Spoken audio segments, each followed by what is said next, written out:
Thank you all for being here. And my name is Corinne Stobaugh. I'm a volunteer at KSF. I'm also the mom to a 12-year-old boy with Kabuki syndrome, and I'm a pathologist at the James A. Haley VA Medical Center here in Tampa, Florida. And I'll be talking to you today about the clinical management guidelines. Why are the clinical management guidelines important? They provide a standardized approach to diagnosing, monitoring, and treating Kabuki syndrome, reducing variability in care and improving patient outcomes. In the rare disease space, it can take a while to even get a diagnosis. And once you do get a diagnosis, there's a wide array of possible complications that can affect every body system. So it's important to understand the disease process so you're not left going from doctor to doctor trying to find out how to help your loved one with Kabuki syndrome, which is also known as the diagnostic odyssey, which some of us have been on. Um, We also want to use the most current medical evidence. The last comprehensive clinical guidelines for Kabuki syndrome were published in 2010. And as we can see, there has been a ton of research that's been done since then, a lot of it very recent, and that we learned about today, which was very exciting. We want to incorporate those findings and also learn where there are gaps in the existing literature to guide future research priorities. So the reason why I'm talking to you today is because for the past couple years, I've maintained a database on Pico Portal. Um, it basically, I've gotten all the medical literature related to Kabuki syndrome and categorized it to help out researchers. And basically, we use this as like a stepping stone to sort of see like what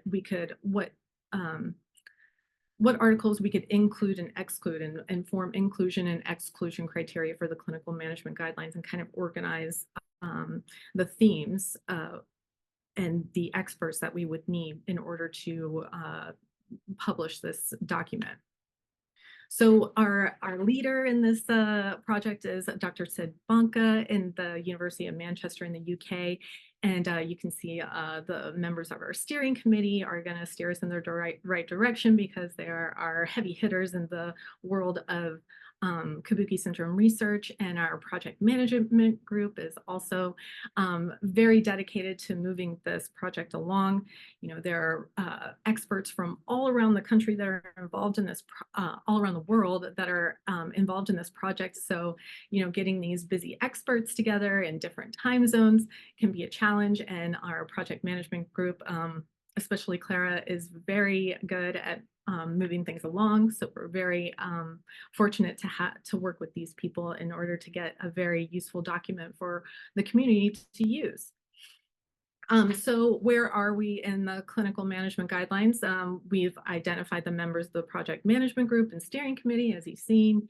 That part's completed, identified and collated the peer-reviewed papers. We have organized them into medical disciplinary themes, and you know, the use of Pico Portal was instrumental in helping do that. 19 themes were identified, so that's completed. We've recruited experts representing each medical disciplinary theme.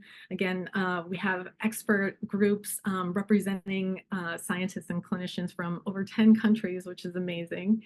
So we've done that part. We've evaluated the included paper. We're in the process of evaluating included papers and developing the diagnostic monitoring and management recommendations. So that's in progress. And then the next thing to do is to draft the proposed clinical management guidelines and finalize them at an in-person meeting in Boston in May 2025. And, you know, this kind of thing doesn't occur in a kind of like academic vacuum, because we're also going to have KS Kabuki syndrome community members also participate. So, you know, that your feedback is really important to make these guidelines robust. And then we can submit the final guidelines for peer review and publication. So again, another plug for filling out the survey, because your experiences, your in being a caregiver or an adult with Kabuki syndrome is very important to drive research. We also want to thank our project sponsors and in making this happen. It's, you know, nothing happens without people helping us achieve it with money. So also any the donations to help research are also very much appreciated. So thank you very much. This is my son Gabe and my son Arrow, and looking forward to being a part of the Q&A.